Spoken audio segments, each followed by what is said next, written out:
power, the PNP always fail miserably, and they will always go back to the poll and choose the PNP whenever time the JLP restore the economy. It has happened over a period of time in this country. All the time, 3 times.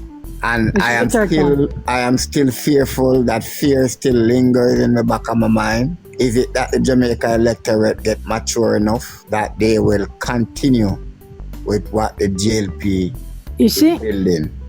The people who have always gotten away is the undecided voter, the middle class, the upper class. And I keep saying this, that this election, they will make the difference. We know where the boundaries are drawn, where the dieted voters are concerned.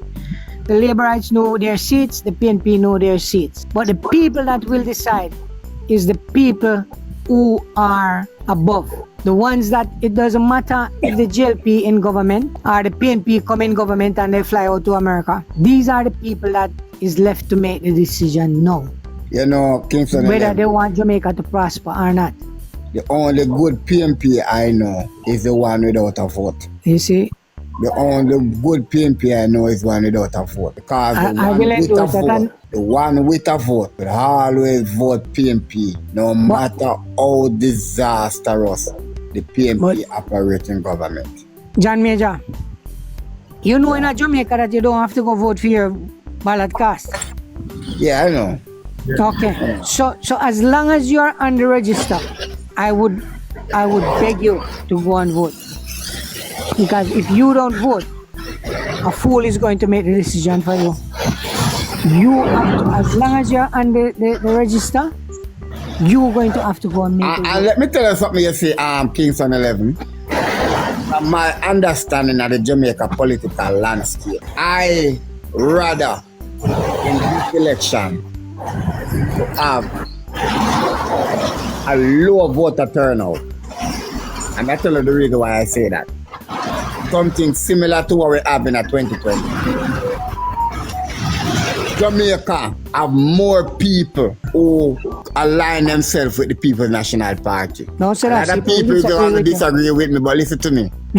But what happened over the years? Listen to me. What happened over the years? That when the PNP are in power, the PNP perform so dismally that a lot of them get frustrated and get turned off. So what they do when their expectation has not been met by the party, some of them will withdraw their support and stand on the sideline. And we are running a risk now to draw in these people to come back and vote for the PNP, because you know the reason why? Things are looking bright. They're happy. But things are looking bright. They will not convert that vote for a Jamaica Labour Party. Majority of them. They would be stupid not to vote for Jamaica this time. If you notice, the slogan is not voting for JLP or PNP again. It's choose Jamaica. Kingston 11. Me and you was a young man around in 80. But let me say this to you. I agree. The disastrous performance of a Michael Manley when he received Jamaica in 1972 as the fastest growing economy in the Western Hemisphere. Mm-hmm. That's not my statistic. That's coming from the United Nations. No, man, that's true. Right? Mm-hmm. And Michael Manley turned the fastest growing economy after in the Western Hemisphere. In 2 years. 8 years the country was bankrupt. No, but right? In 2 years we were beggars. Right. And booted from government. Mm-hmm. A JLP government come in and repairs all the damage and getting the economy to start to grow again, roughly about 5%, 5.5%. And the very same Jamaican people returned the disastrous PNP of the 70s back to government and vote out a government that was performing and delivering to the people. The political landscape change. What? The political landscape not change. With the performance of this government, with the achievement of this government, look, all the PNP mass rally them big. They're big because, and I'm going to say this, you can, is because they're trying, the PNP, yes, from 2020, when they lost that election, they had a retreat. You remember it? Yeah. You remember the retreat that they had with Peter Phillips and Lisa and yeah, man. all of them? You remember it? Yeah. And what was the theme of the retreat? Remember it? No. Fake it till we make it. Fake it till we make it. Yes. Go back and look at it. Okay. Where they were playing with some spider nets, stick and straws and strings. Yeah. And what they were coming out of it was fake it until we make it. That was the mantra for that breakout, that retreat. So the problem that they had then, Lisa was already feeling the pressure from Mark Golden and Bunting because she couldn't manage them.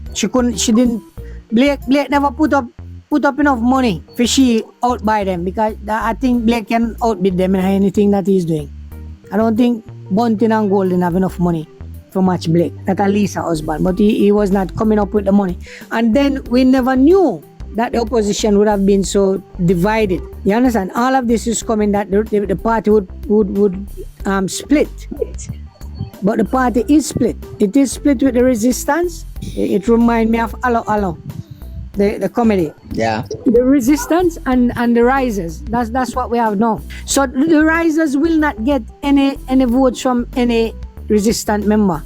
And trust me, these women, they have a large following. So one of the things that the PNP do now is that the bus people are wrong. You look at the motorcade that is following them. They don't show you that. But I have because of my time difference, me catch most of them from the beginning, from 102 people there waiting until the motorcades come in, then the crowd swell. They're chucking people around. They're bussing people around to make up their numbers. If they were to have 3-4 meetings at the same time, they can't have that numbers. Check it out. Catch them thing before the leader of the opposition come in or the main speaker come in. It is dead. It's a few people. But once the leader and the bus load of people come in, they're bussing people around. They have the majority of votes in Kingston, in the 6 garrison that they have. That's the only seat that they guarantee, you know.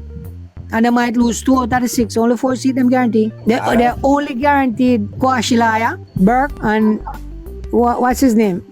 Mark. Yeah. And the guy make inroad into Robinson's seat. They have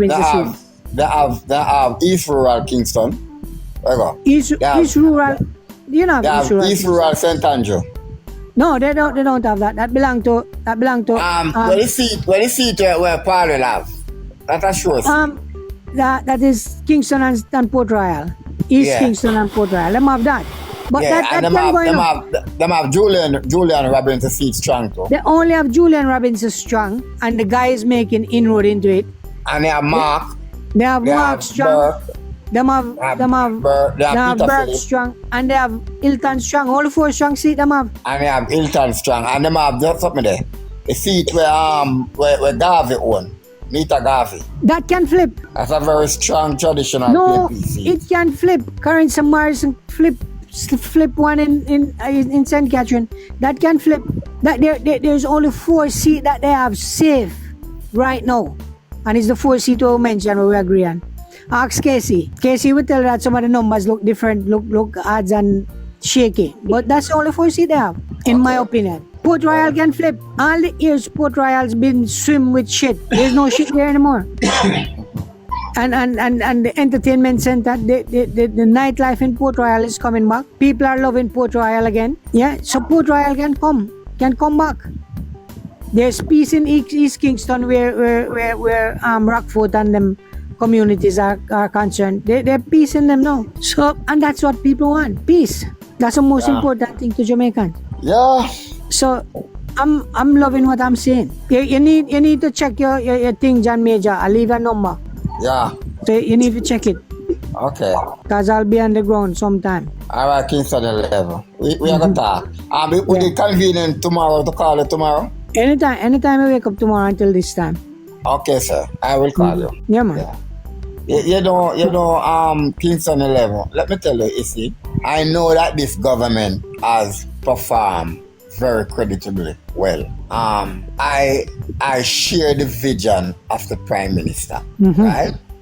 Mm-hmm. You know, yesterday morning before I go out to work, I was on Spike live. It's the first time I ever over there, and I was speaking to him concerning sharing my thought and my vision concerning agriculture, especially in the parish of St. Thomas.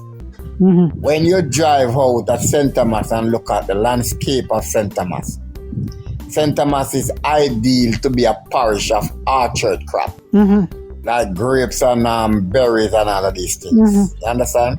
Also with the indigenous fruits that we as a country have, like the pineapple, the jackfruits, the mangoes, etc., etc., etc. There's a whole heap of land in St. Thomas that are ideal for that. And I believe right now that St. Thomas is the mango parish of Jamaica. But you see, what I'm thinking is that you have to have the opportunity to buy these lands. It's kind of noisy at work. So I'll rejoin. It doesn't make sense. I'm here and muting my mic the whole time. All right, Casey, thank you. Okay, All big right, up. boss. Yeah. So I'm saying Kingston 11. Even with those old sugar land out by So what they I used to live in St. Thomas, 1983-84. Started high school going Happy Grove. Coming from St. Happy Grove, yeah.